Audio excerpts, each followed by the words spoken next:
Biggest hollow point ever. G2 Research Civic Duty in 9mm and 45 ACP. So these are solid copper bullets that are supposed to expand out to 2.5 times their original diameter and put a bunch of energy into your target where it needs to go. So interesting ammo here. I'm going to test these two short barrels. So our 9mm is a 94 grain solid copper hollow point. That's rated at 1100 feet per second through a 4-inch barrel, and our 45 ACP is a 164 grain solid copper hollow point rated at 950 feet per second through a 5-inch barrel. So it is interesting here because this box of the 45 actually says plus P on the top, a little sticker there. You know, nowhere else does it say anything about any of these being plus P. So I do find that kind of interesting. I'm going to use my 3.2-inch barrel Taurus G2C and 9mm to test the 9mm, and my M&P Shield 45 with the 3.3-inch barrel to test the 45 ACP. So we're going to go through the chronograph, see what kind of velocity and accuracy we get at the same time. Then I'm going to do my 10% clear ballistic gel test. So we're going to go into plain 10% clear ballistics to see what the best potential of those are, and we probably need that in a test like this. No fabric in the way, no rib simulation or anything like that, just plain clear ballistics to see if we can get these things to expand real big. Then we'll move on to doing more of a real world simulation. 4 layers of sweatshirt material on this first 3-inch piece that represents hitting a pectoral muscle, followed by a 1/4-inch medium density fiberboard that represents hitting ribs or sternum, and then more clear ballistics, and then more ribs or sternum at the back of 16 inches here to represent hitting back ribs. So clear ballistics is roughly a half representation of the density of flesh. So when you're talking 3 inches and 16 inches, that's more like 1.5 inches and 8 inches in a real living target. So ideally, I like to keep these bullets within that back rib simulation without passing through. So we'll see how they do in our plain clear ballistics shot and our real world simulation shot. And then of course I will shoot at the steel target to see what kind of practical shootability and practical accuracy I can get with these. So let's get started with this test. All right, so first up we'll run our 9mm 94 grain solid copper hollow point. This is rated at 1100 feet per second through a 4-inch barrel. I'm using my 3.2-inch barrel here, so let's see how close we get to that 1100 feet per second though with our Taurus G2C.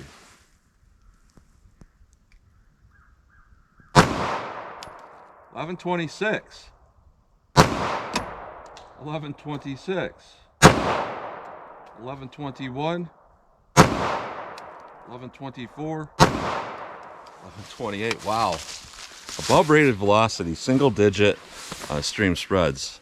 I was not expecting that. That's pretty nice.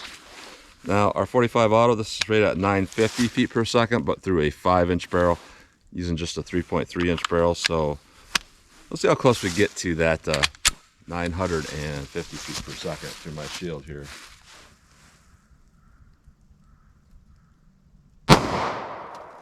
$950,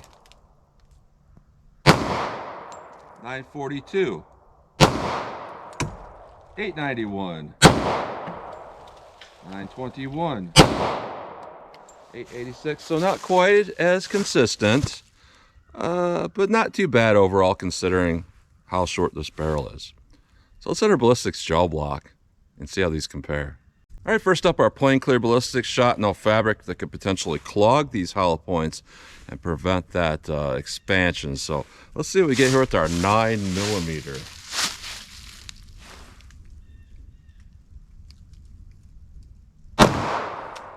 All right. I'll put that with our 45 ACP. This may or may not be a plus P. Let's see how this does. Let's go take a look.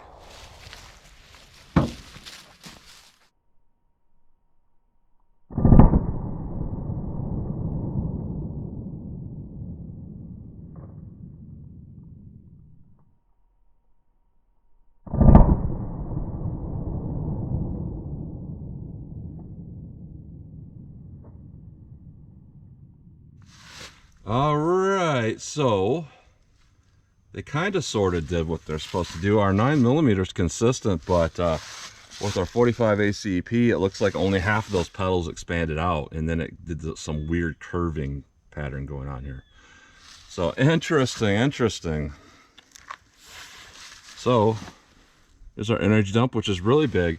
So the selling points of these is that you can dump a lot of damage in your intended target and stop threats faster, and there is some validity to that.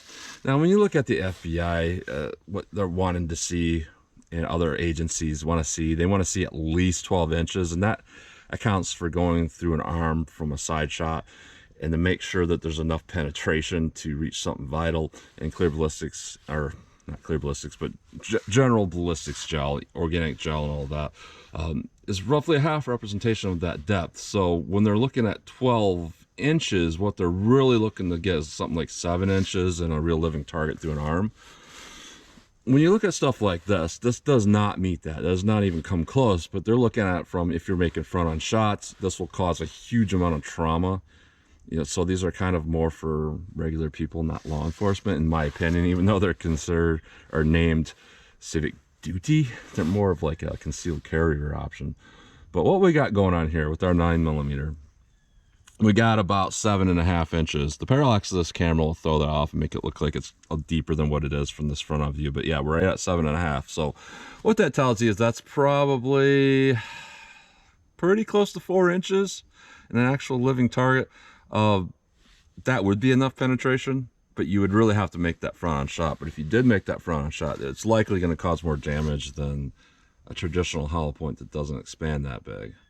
Now with our 45 auto, a little bit disappointing here because we did have pretty good velocity, but it looks like we're just below that expansion threshold. So what we got going on there is we got about 9.25 inches of penetration, which would equate to maybe 4.5, 5 inches, something like that, in a real living target. Again, that's enough, but just not looking great so far with only getting partial expansion with that. So let's try our real world simulation now with our fabric and our rib simulation in there.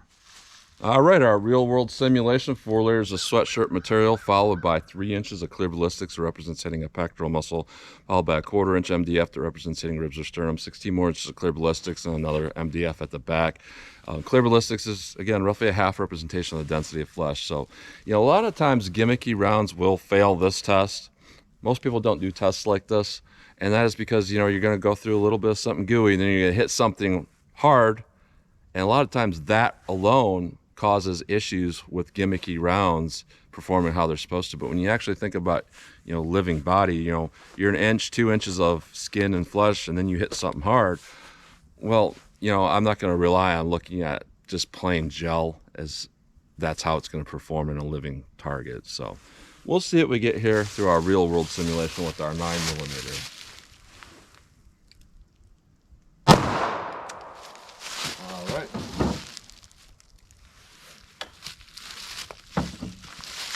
Now let's hit that with our 45 ACP.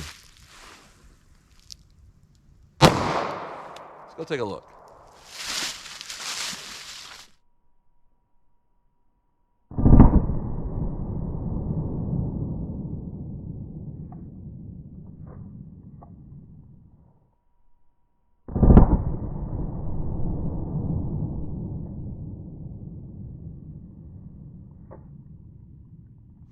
All right, what's interesting there is the 45 now expanded fully.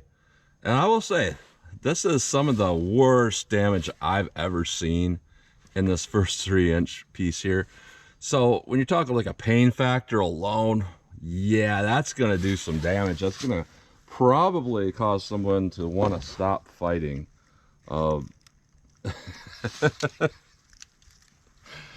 Yeah, that is a mess. So that's hitting a lot really hard. That's, yeah. That's funny. But yeah, that would cause a ton of pain.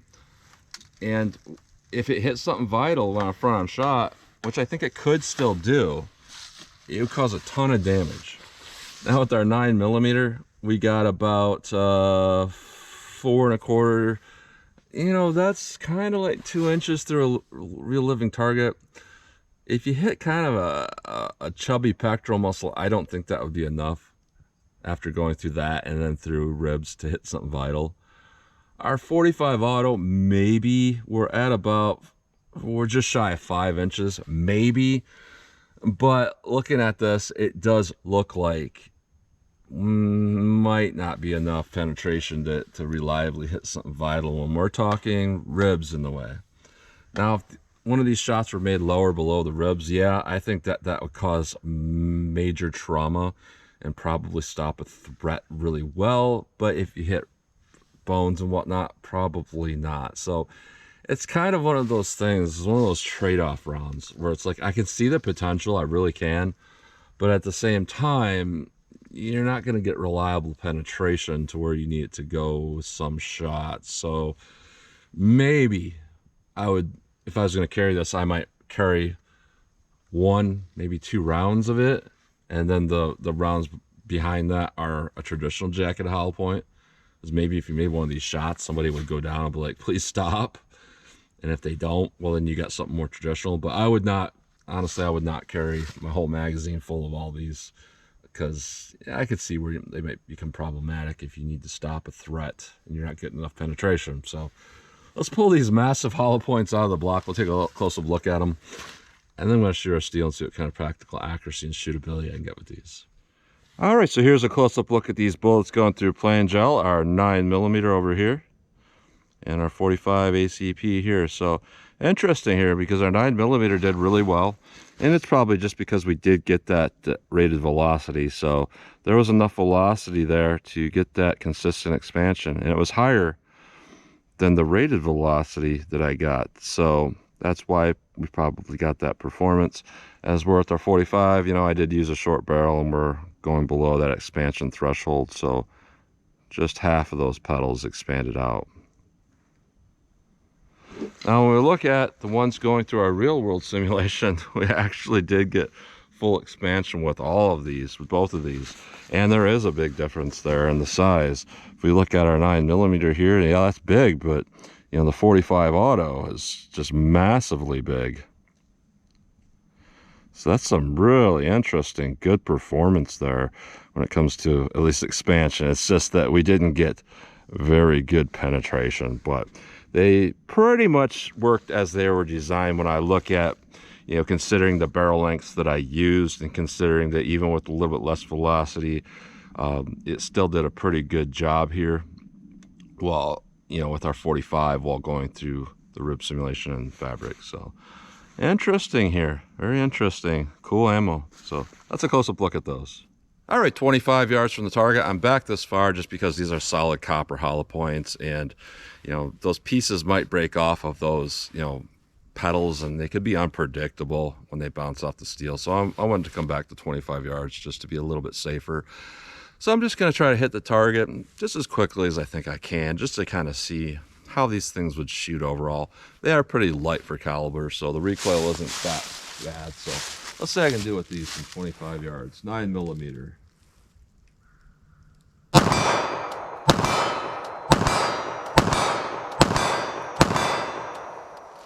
Those actually shoot pretty good, pretty much point of aim and not bad. 45 auto, see how this does.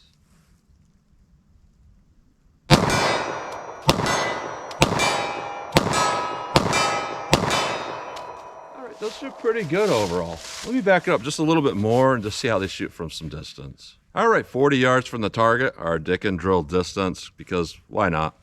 I'm not going to do the actual dick and drill, but I just want to see how they fire from that distance, because it's been recorded that an incident did happen where somebody fired a Glock 19 at that distance and stopped the threat. So a little bit smaller than a Glock 19, but let's just see how these things will do from 40 yards. 9mm.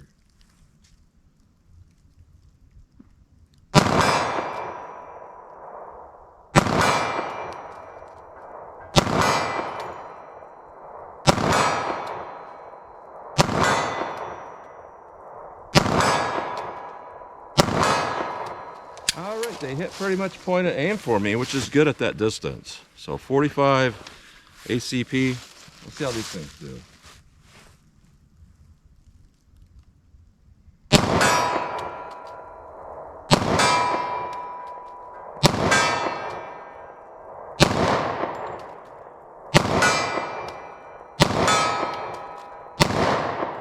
All right, so not quite as accurate with those. They almost seemed like they were moving a little bit to the right for me. It could just be me too.